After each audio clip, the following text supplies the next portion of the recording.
We're here in Surrey County Council for the first challenge of LG Challenge 2020.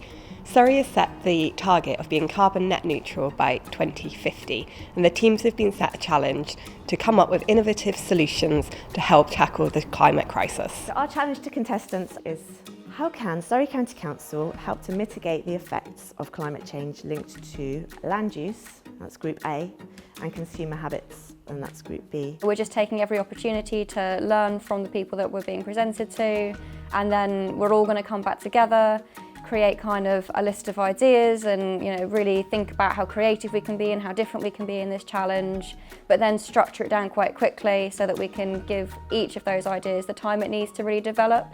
I think this challenge a lot of it is about culture change and transformation of people's attitudes and behaviours, and that is a lot of what we do in Caldervale in the transformation team. We're really big on behaviour change, really look to the work of the behavioural insights team.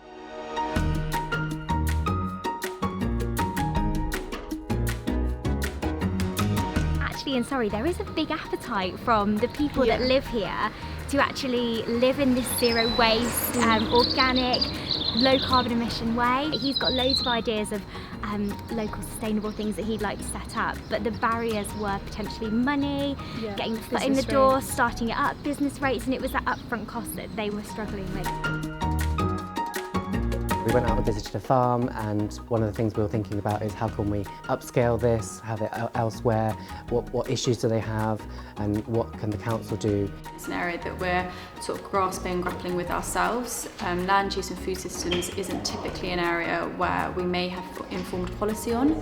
I think they've come up with a fairly good foundation idea, but they've got lots of different ideas springing off that. It's very easy to kind of get caught up in the whole sustainability debate, and actually we need to kind of drip that down to being a climate change task.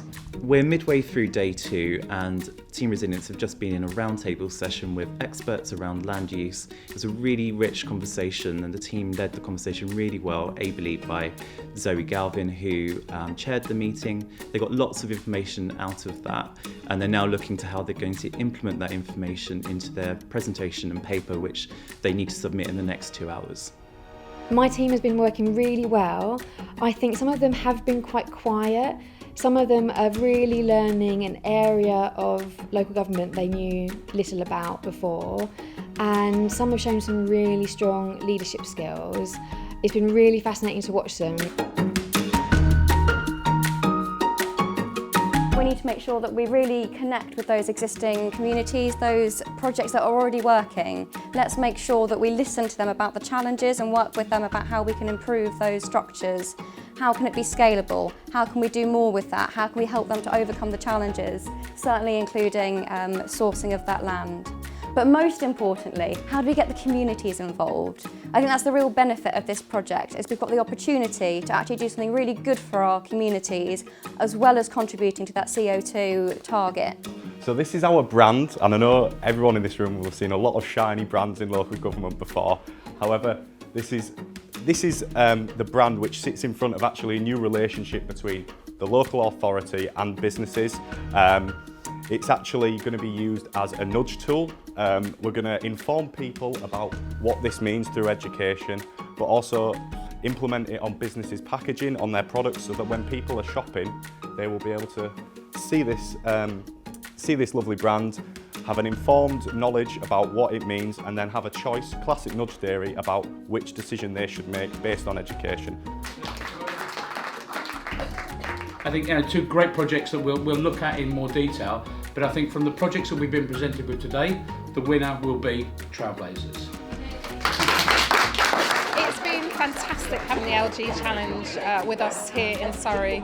We've had 2 brilliant teams helping us think about the challenge and problem of our age, which is climate change and how we reduce our carbon footprint here in Surrey. They've come up with some brilliant ideas One team, Trailblazers, blew our minds, and there are some things that we'll absolutely take on board. It's been great to get some of their ideas, see the way their minds work, listen to them talking, answering their questions, which are really probing. And it's been a great experience, I have to say, this whole thing, and it'll be quite interesting to see how they progress with the journey going forward. This is one of the best first challenges we've had, I think. The topic of climate change can't fail to enthuse people, and it really showed in what they came up with. So really interesting ideas.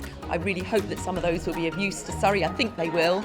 But also it showed that we've got some contestants who are actually very good at presenting ideas, very engaged with the process, and really looking forward to seeing them at our next challenge in March, which will be in Pembrokeshire.